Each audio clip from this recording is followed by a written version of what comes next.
Hello, everyone. Welcome back to Write with Impact. Today, I'm speaking with Robert Buday. Robert is one of the world's leading experts in thought leadership. Robert and his team at Buday Thought Leadership Partners have helped their clients publish best-selling books, more than 50 articles in Harvard Business Review, and op-eds in numerous top-tier business publications. Bob is also the author of a new book, Thought Leadership: How Great B2B Companies Turn Expertise into Revenues. Today, we'll talk a little bit about his book and his writing advice for thought leaders. Bob, welcome to Write with Impact. Thank you, Glenn. Great to be here. Great. Thanks for joining me. It's quite an honor. I've heard your name in the industry for many years, and I finished your book recently, and it's fantastic. Congratulations on the publication of your new book. Thank you. Thank you very much. Great. So before we start, why don't you just tell us a little bit about yourself, and then we'll dive into the topic.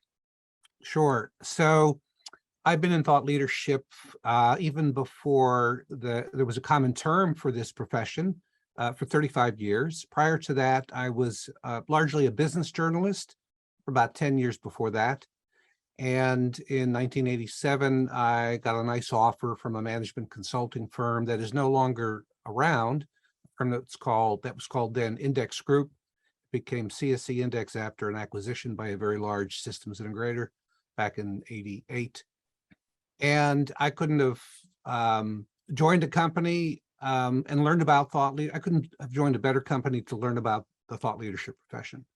It was a company, CSC Index, that became known for a number of years as the business reengineering consulting firm. And business reengineering was the blockbuster management concept of the 1990s. CSC Index and Michael Hammer co-developed the idea. It increased the revenue of that little firm I joined, that little $40 million firm I joined in 1987. It increased its revenue to over 200 million 8 years later, and ignited a market by the mid-90s that Gartner sized at nearly $5 billion, of which the firm I worked at got a fraction of it, 200 million. So I look at my career as, everybody's careers, as a lot of hard work, talent, and a lot of luck. And so I had a lot of luck to join a firm that set the world on fire with business reengineering. That's great. Thought leadership is a widely used term. Sometimes you might argue that it's overused, and maybe some people don't quite understand what it is, or maybe they define it differently. I know you define it in your book. So how do you define thought leadership? I think that's my first question. And my second question following that would be, why thought leadership? Why is it important, perhaps now more than ever, more than the time when you were writing about and publishing about business reengineering? Sure, and I'll quickly answer the second question, and I'll go back to that. And it is more important, and I'll explain why in a second. But my definition of thought leadership is it's the eminence or renown that an individual or a whole firm gains by developing, delivering, and marketing superior expertise, superior solutions to very complex problems. So just to dissect that definition a bit, I said the word delivering superior expertise. So it's not just about marketing superior expertise. You actually have to have people who can deliver it at a consistently high level of quality. So that was the demise of CSC Index. So developing, delivering, and marketing superior expertise. So the thought leadership marketing mix is different than the traditional marketing mix of advertising, promotion, and that kind of thing. So a thought leadership marketing channel at a conference is being a keynote speaker or any speaker on the podium. A traditional marketing channel at a conference is sitting in trade show booths and, and telling people about your company's services and products. Both are important, but they shouldn't be confused with each other. So in my definition of thought leadership, I also don't narrow thought leadership to mean thought leadership marketing, because that's just a piece of it. I look at thought leadership for certain firms, not even most, certain firms, as the business strategy. And what I mean by that, these are firms that sell expertise for a living. Could be a management consulting firm, a law firm, accounting firm, architecture firm, typically B2B business that sells expertise for a living. Some of that expertise can be embedded in products, but you're going to that firm because you believe they have superior expertise for solving some problem in your firm. And so if you look at thought leadership that way, for those firms, and again, not all firms, I mean, Walmart doesn't need a thought leadership strategy, as far as I know. Consulting firms do. Every consulting firm does. Every law firm needs a thought leadership strategy because it's the essence of their business, the expertise. How are they going to develop superior expertise, create demand for it, and then increase the supply of that expertise? So I look at thought leadership as a business strategy, not just as a marketing strategy. And then when you get down to the level of marketing strategy, we could talk about, well, how do you create the content that turns into ultimately great writing? But your second question was about, is thought leadership more important today? And I would argue, yes, it's a lot more important today. And some signposts that it's more important as you look at the growth of the management consulting industry worldwide, or the accounting industry, all the professions, professional services. Look at the growth over the years. They're a bigger percentage of global GDP than they were back then. Another signpost, or I don't know if it's a signpost, but it's the increasing complexity in the world.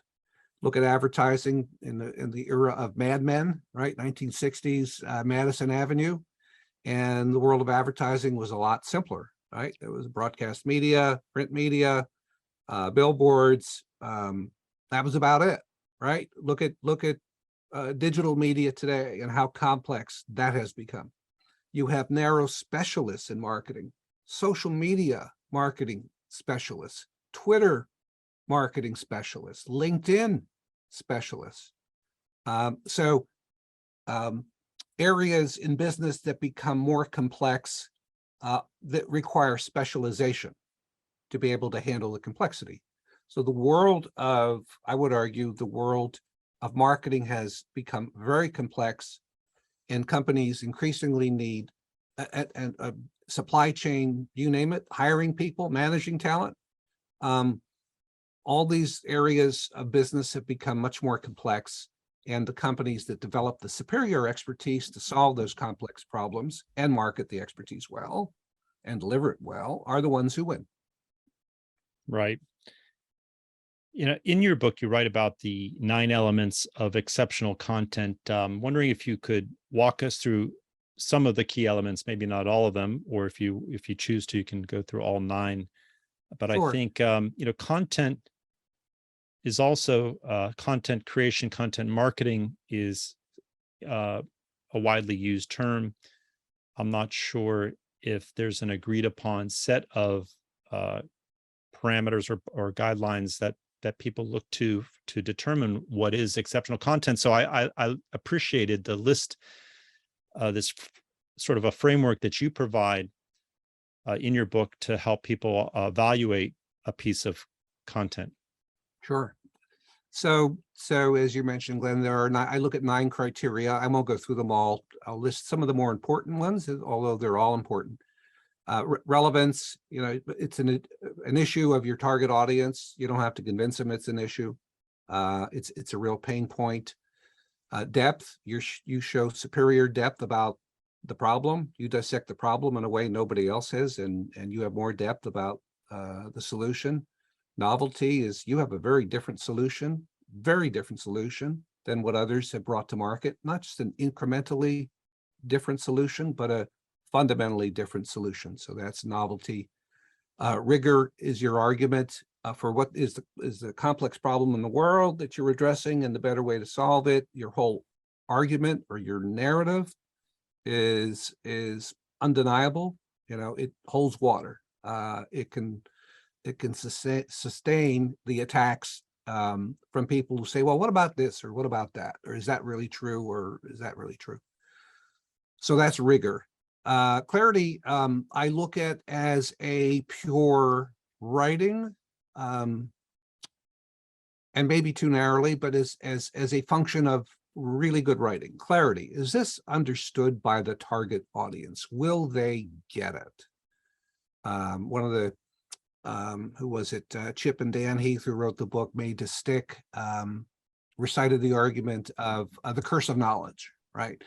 Where an expert knows his or her argument so well that when they relay it to you, and let's say there's 8 points in their argument, they start with point 1, they skip to point 3 because they think everybody knows point 2, they skip then to point 5, and all of a sudden the reader is lost. Like, I can't follow what these folks are saying.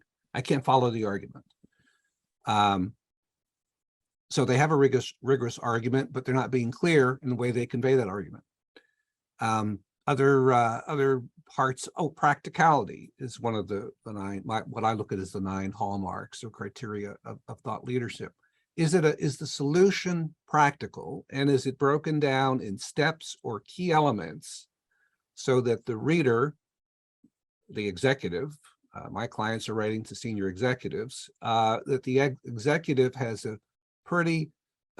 lot of confidence that the firm that's writing this piece really knows what it is talking about. So, don't give me a paragraph that says, here's the solution, and call us and we'll unpack that paragraph. No, unpack the paragraph, write pages about what the solution is, even if you think it's at the risk of the client or potential client in this case saying, oh, I don't need to call this firm. I got it. They told me 12 ways they gave me 30 pages on how to fend off class action lawsuits. Great. I don't need to use this law firm.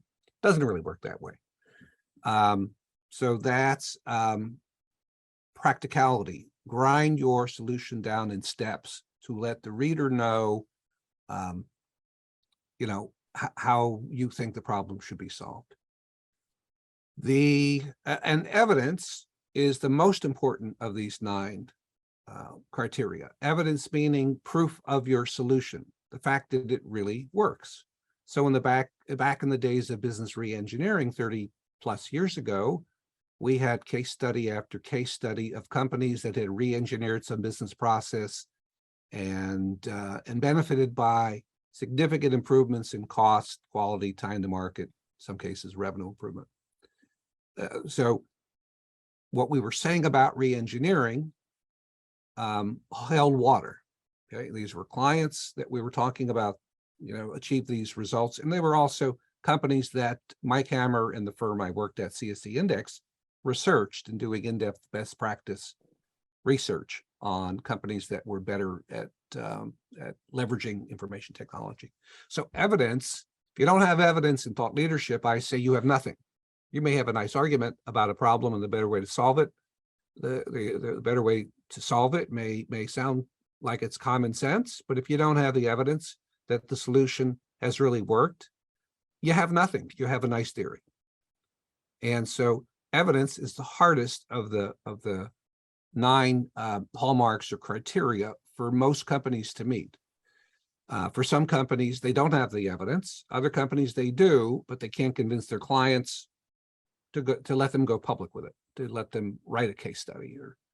And part of my book talks about, well, what's the antidote to that? And in short, the antidote to getting your clients to let you write about the things that they achieved, of course, with your help, is not to ask for client testimonials, because that rarely works.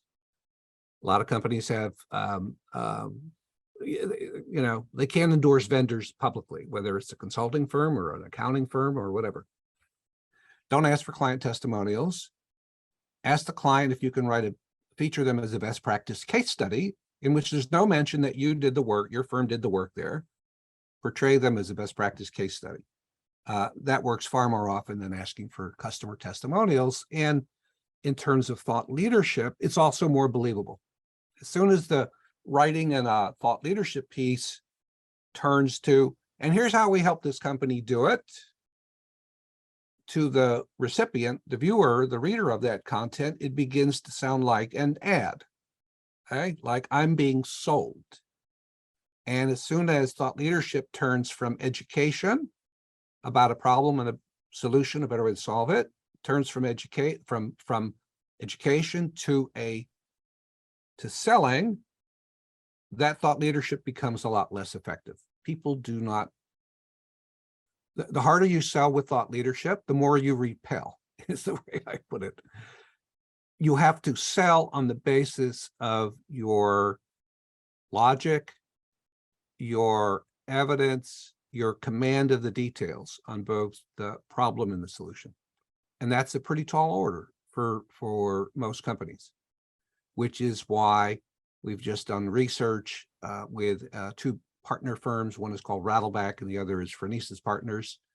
Phronesis surveyed over 5,000 executives in 3 regions of the world, in multiple industries, and on several issues. One was, how important is it for you to read thought leadership before you decide, what law firm or what consulting firm or what accounting firm or what tech firm or what cloud computing firm to use? And most of them said it's very important. And then we asked the question of, well, how, do you get high quality content to make these decisions from these kind of firms, from IT tech firms, IT services firms, consulting firms? And it was less than 1 in 4 said the quality of the content they get is of extremely high value. It was 23%. So the target audience has a high bar, for, they love great stuff, but they say they're not getting enough of it, nearly enough of it. And that presents an opportunity for the companies that compete on thought leadership, that put out white papers, that do research studies, that write everything from, I would say, from blog posts to books, right? And everything in between, white papers, conference presentations, webinars, data viz, all forms of content. It's a great opportunity because executives want this stuff. They just want great stuff. And I believe most companies are not producing great stuff. That's fantastic. Before I jump to my next question, I just want to make a comment. Having read your book, I'd have to say you definitely check all of the boxes that you laid out here in terms of the elements of exceptional content. I can see, you put those concepts into action in your book. And, I see you put quite a bit of effort in doing that. So well done on that front. Thank you. Yeah, I'm my harshest critic. I can imagine. I can't even imagine how many iterations you went through, how many edits you went through, unless you sort of polish it off in one go. That would be nice. No, actually, and this we can get into the writing. My process, which is the same process we use with clients, is that no prose is written until a detailed outline in a structured format meets the tests of everybody involved. No, not one word of prose shall be written against an argument or narrative that's not developed. You could say half-baked, but that has a different connotation. That's not fully baked. Now, that's great. So you're moving into the next area that I want to explore with you, which is fantastic. Great content or exceptional content, I believe, starts with very good writing. You described it as the element of exceptional content you describe as clarity. And I couldn't agree with you more that clarity of ideas, of the thoughts that you're sharing, you're writing about, is absolutely essential to having impact. And that leads to, the writing process. So why don't you take us into your studio, your thought leadership studio, and explain. And you could start with, the outlining, which I think I want to hear a little bit more on. I know you write about that. I thought that was fantastic, the way you describe how, you say maybe if there's an 80-20 rule of thought leadership, it seems like you're putting 80% of the effort in the outlining process and 20% in the writing. And I was actually, it makes sense, a lot of sense. I don't see everybody doing it, but it sounds right. So just, I'm going to hand Sure. over the mic to you Yeah. on outlining all the way through the writing process and editing, because that's clearly, that's the theme of this program. Yeah. And I'd love to hear it from you. Sure. So, so when it comes to writing, I'm not talking about writing in general. I'm not talking about writing for journalism, for writing, for news writing. I was a journalist way back when.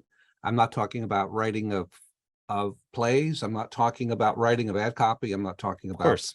writing of brochures, right? I mean, Right. those are different kinds of writing, and my narrative structure would not apply to that kind of writing. This is a narrative structure where I believe the 80% of the work is involved of developing exceptional content that is also extremely well written, but the 80% is getting the argument or narrative structure right. And I use this 6-point narrative structure that starts with what is the exact problem in the world of the target audience that a group of people or one person is writing about. What is that problem? Who has that problem? What is the magnitude of the problem? Do we have evidence that the problem is serious for certain companies? What is that evidence? So that's the first of these six-part narrative structure. Then it's well, why do existing solutions, what are the existing solutions to solving this problem that are not working very well? What are those existing solutions and why do they fall short? And that helps from a reader standpoint. The reader begins right off the bat with that first part. What is the problem? Why do existing solutions fall short? What you're doing with the reader is you're saying, listen, I understand your pain. Okay, I'm going to talk about a pain. You know what that pain is. I'm going to describe this pain so well, and I'm going to bring evidence that shows your company is not the only one with this pain. Many others are. So the first thing is to get on the same wavelength. Is we understand your problem. This is the way we explain the problem, and your explanation of the problem has to be in the terminology of the audience, not your terminology. So then when you go through part 2 of this structure, what are the existing solutions to this problem, this big problem, and why do they fall short? Then you're meeting the reader with, oh yeah, that's how we tried it. We tried this approach, that didn't work. We tried that approach, it was a little better, but not much better. These folks really seem to understand our problem and how the things that we've been doing to try to solve it. So if the reader hasn't solved the problem, then they read on to the third part, which is, so what is the new, the novel and better solution at a high level, and what are the benefits that I get if I adopt it? Okay, that's brief. And then the fourth part is going in depth on what is the new and better solution, and give me case examples, the evidence that it really did work. Give me, and when I say case study evidence, I mean mentioning companies by name, not disguised, not, one agricultural chemicals company did this and that. It's one named a company, DuPont, or whatever, solved it, this way. Here's the process that DuPont, here's the common process that these X number of companies that we studied took. Here were the benefits of it. So that's the fourth of this 6-part narrative structure. The fifth then is, okay, great. You've explained the new and better solution. You've proven that it actually works. It's provided big benefits. Then the reader is going to want to know, okay, so this seems to hold water. This is pretty interesting. We haven't heard this before, this solution before. But what are we going to face in our firm if we try to adopt this new and better solution? So the fifth part of the narrative structure is what are going to be the key barriers to adopting your new and better solution, and how do you overcome those barriers? So that's where you, the content producer, are going to win a lot of brownie points with the reader to show that you have a very practical approach. You know where the thing can go sideways, the new and better solution can go sideways, and you know how to make it, how to get the train back on track. Okay, and then the sixth part of this narrative structure is, okay, great, to the reader is, these guys have convinced me. This is something we really need to explore. We got to call these people. The sixth part is, well, do we have time? You know, how long is it? How long should we wait till we begin to adopt this new and better solution? And what are some signs where we may not have as much time as the number of people on the management team, the folks who make the decision to bring in an outside firm, they may not have as much time as they think. You know, how do we diagnose where we are and figure out how fast we have to move on this problem through the way that the authors of this great article that we just read advise us to move. So that's the narrative structure. So so when it comes to producing content with an expert or multiple experts in a firm or several firms, that the 80% of the time is going to be spent taking their ideas and putting it through the 6-part argument structure and going round and round and round and round, version 1, 2, 3, 4, 5, 10 of what will become a detailed outline. Sometimes the outlines are longer in words than the actual article. And that happens because when it comes down to writing the prose, which is the 20% of the time, you realize, you know what, we have 5 examples here. These 2 are weak. We don't need them. Throw them out. These 3 are good enough.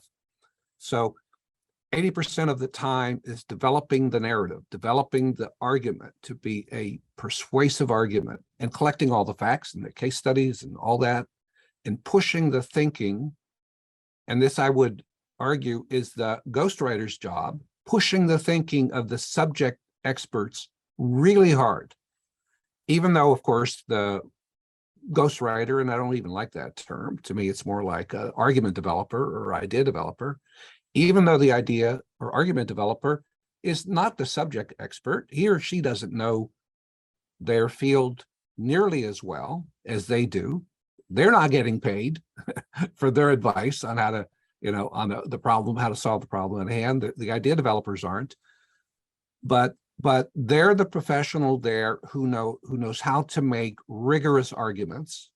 They're the experts, and they can smell when an argument is not rigorous or not persuasive. That's the skill of the idea developer, and that's often a different skill than many writers who come to this game of thought leadership have when they first get to this game of thought leadership. And I've seen a lot of very veteran journalists, highly skilled, award-winning journalists who, for whatever reason, say, I'm done with journalism. I want to go into thought leadership. There's more money. I want to work with really sharp people, whatever. This is where not all of those journalists can make switch tracks here.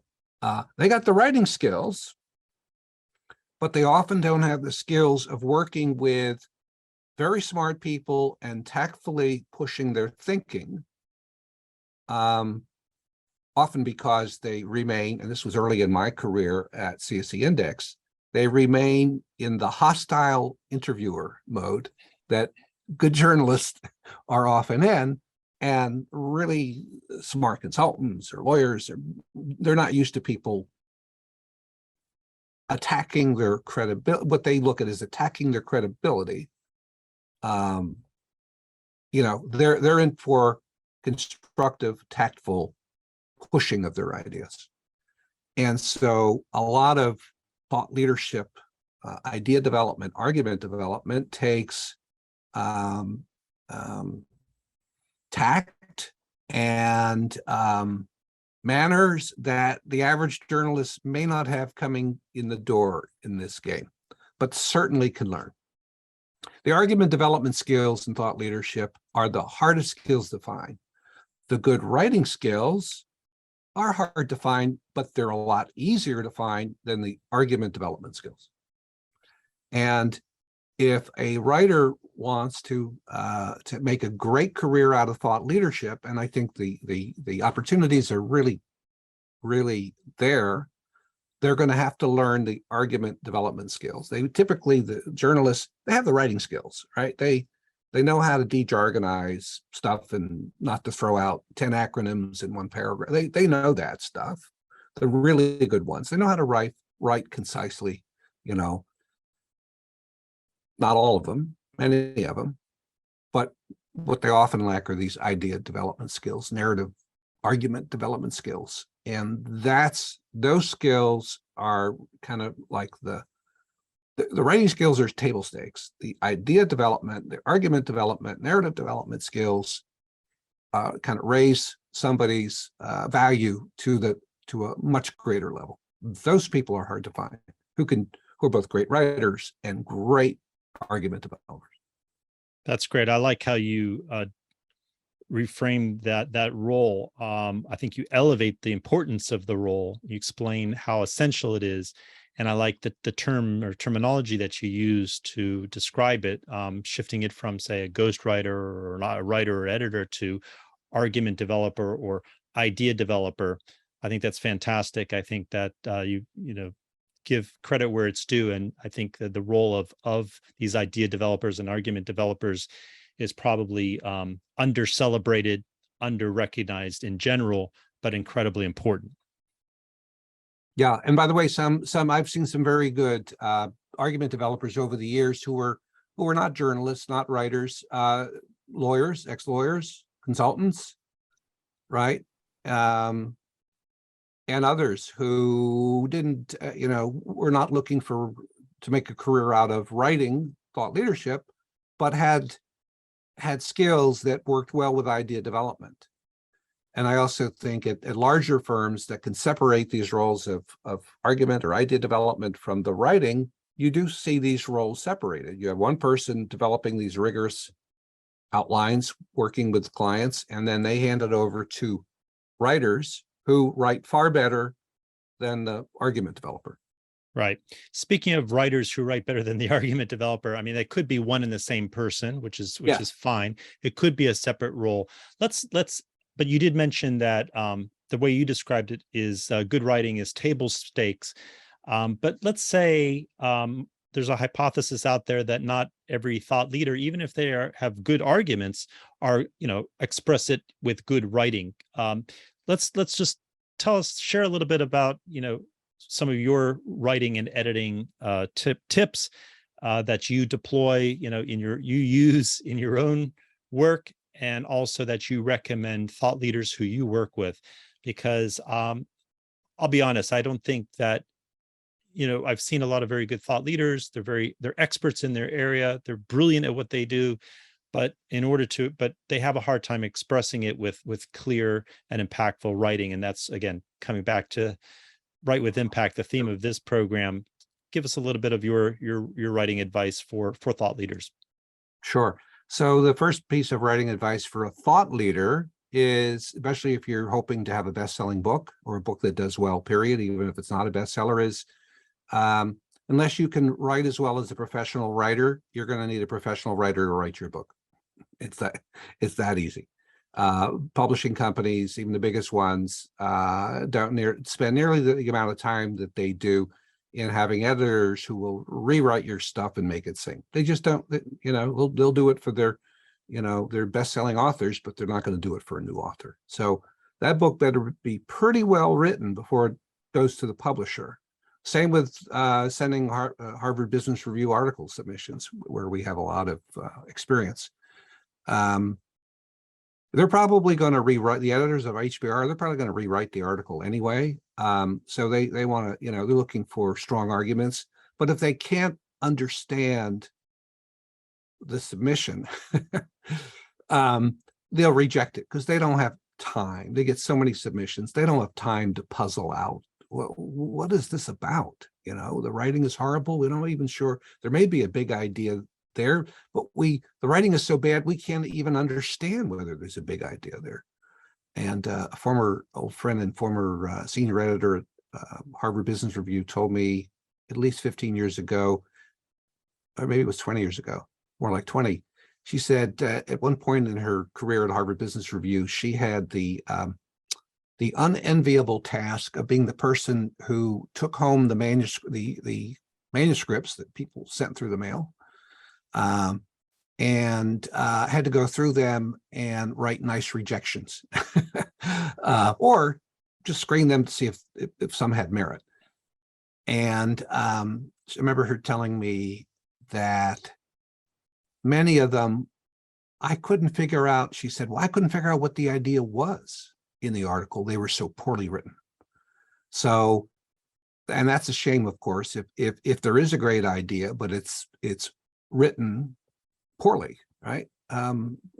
Places where you want to get your stuff: Harvard Business Review, Sloan Management Review, the op-ed section of the Wall Street Journal, those kind of places, they're not going to do your writing for you. And so the writing, has to be excellent. Even if, they're not going to take a great idea written poorly and rewrite it, unless you have a name like Peter Drucker or somebody who, a prestigious name to get in the publication. They'll then probably take some time to work with your stuff and make it readable. But on writing, see, what would be my biggest tips on writing? I think they echo a lot of yours, Glenn, which is get rid of jargon, minimize the number of acronyms, vary the lengths of sentences. Don't write long sentences. Don't use complex words where shorter words will be better understood. Brevity. Write to like a 11th or 12th grade reading level. Write to the audience as if they have no idea what you're talking about. Who was it? Albert Einstein once, one of his famous quotes was, a good physicist should be able to explain physics to a barmaid, or, if you can't write it clearly, he once wrote, you don't understand it well enough. And so there are a lot of other tips about writing that, I don't look at myself as an expert on writing by any means. In fact, in my book, there is no chapter just about writing. There's no one chapter just about writing. I think great writing is essential, but it's a table stakes for thought leadership. But there's so much more that great writing won't rescue a bad idea. And so I don't look at myself as a great writer. I think I look at myself as a competent idea developer. And with that skill, even good writing skills, not great writing skills, good writing skills will go a long way. That's great. Is there any advice as we wrap this up? Thank you for sharing that. Your book lays out all of these concepts very, very clearly, and with evidence, and with backed by research and evidence and examples, case examples. Is there any parting advice you would have for thought leaders today who are trying to break through the noise? There is an enormous amount of noise. I think you talk about it in your book. When you started a few years ago, and when I started a few years ago, there was a lot of noise. It was not easy, but to be totally honest, it was slightly easier to sort of break through the clutter with a good idea. Today, we're so overwhelmed by multiple competing platforms and a flood of content. What would be your 2 or 3 parting pieces of advice to aspiring thought leaders or current thought leaders who have maybe had success in the past but are finding it a little bit harder today? I think my advice is your content needs to be a lot better, because you have a lot more competition, and a lot better content means stronger evidence that your solution works. and companies that are willing to go public, and reveal the kind of benefits they got by doing things along the manner you prescribed. Evidence, everybody can publish stuff. Few people have evidence. And, I look at evidence as where there's smoke, evidence, there is fire. So if somebody has evidence that a bunch of companies got major improvements in solving some business problem, the market knows, oh, there must be something there. There must be something there because I want to get those kind of benefits. But there is an explosion. There has been an explosion of content, and I believe it's going to explode even more. And there are signposts. So back when I started in this business 35 years ago, it seemed to me the only sector outside of academia and the research companies like Gartner and Forrester, the only companies that were serious about thought leadership were management consulting firms. And not all of them, but many of them. Fast forward to today, seemingly every business-to-business sector, you will find companies doing some things that you would say, oh, this is their attempt at thought leadership content. That was not the case 35 years ago. Venture capital, for example, venture capital firms, Andreessen Horowitz, and I wrote about this earlier this year with two professors. Andreessen Horowitz started in 2009, new VC firm. They didn't have a portfolio companies whose success they could point to. The two founders, Andreessen and Horowitz, could point to the entrepreneurial successes, venture funded, that they had. And when Mark Andreessen wrote the op-ed in the Wall Street Journal in 2011, I think it was, Why Software is Eating the World, I think that was the title. That was their first stab at thought leadership for a venture capital firm. The other venture capital firms were not doing very much in thought leadership. They would show you, on their website, here are the companies that have gone public, or been sold. They didn't do thought leadership. They didn't talk much about their methods publicly. They didn't write much publicly about their methods. Andreessen Horowitz changed the game in the venture capital sector in competing on thought leadership. You go on LinkedIn, just do a simple search in LinkedIn on people with thought leadership in their titles or profiles. A couple 100,000 results will come up, at least in my searches. And you will see people with thought leadership in their job title or job description from companies like Spotify, Philips, the medical device maker. Fidelity Investments has at least a dozen people with thought leadership in their titles or job descriptions. This was not the case 35 years ago. This was not the case.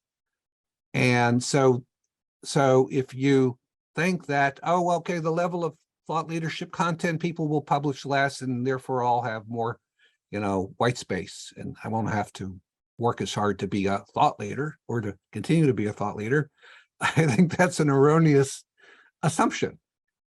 Every B2B sector seems to have discovered this island, this South Pacific island that only the consulting firms were on 35 years ago, called thought leadership. Okay? The island's gotten a lot more crowded. And I think that's going to continue, especially as the complexity of clients of consulting firms, law firms, accounting firms, IT services firms, training firms, their clients' problems become more complex. The way to get to these folks is to write better thought leadership content. So it's been discovered. This island has been discovered, and all sorts of B2B companies are now doing many beneficial things with thought leadership. And so folks who want to be thought leaders, the bar is rising. And those who can meet, the 9 tests or 9 criteria of thought leadership and have good people, writers and others to help them communicate this in a compelling way, they will do fine. they will do fine. These companies are going to have to hire a lot more of these people. That's These great. smart thought leaders don't just write them. Somebody once said to me, every best-selling business book, management book, is ghost written. Do you realize that? Now, I think that's an exaggeration, but there's an editor or writer behind the scenes. That person sometimes is mentioned, sometimes is not, but people with great business writing skills, and more important, and I've said this, probably too many times, the skills to develop powerful arguments, to work with these really smart people whose feathers can be ruffled easily by having their logic or their facts kind of, pushed. Folks who can work with these folks to push their thinking, they are very valuable commodities on the marketplace. And it's a great profession for people who have those two sets of skills. That's great. Now, thank you, Bob. That's very, very, very inspiring and very encouraging for those of us in the trenches who are doing the work, but also obviously for the thought leaders out there who are plugging away and trying to establish their reputations, their credibility in the market that they're working in, that they're competing in. We could go on and on about this. Your book is just so rich in excellent arguments, very well supported, like I said, with case examples and research, and just very, very beautifully written. So congratulations on your book, Thought Leadership, How Great B2B Companies Turn Expertise into Revenues. Thank you. It was a delight talking to you. Especially about this writing profession, because this, there's a big part of this that is the writing profession. And so I hope I'm encouraging really good writers who, who aspire to more, to jump into the thought leadership business. I hope I'm inspiring folks that this is a great profession. Absolutely. Thank you. You're welcome.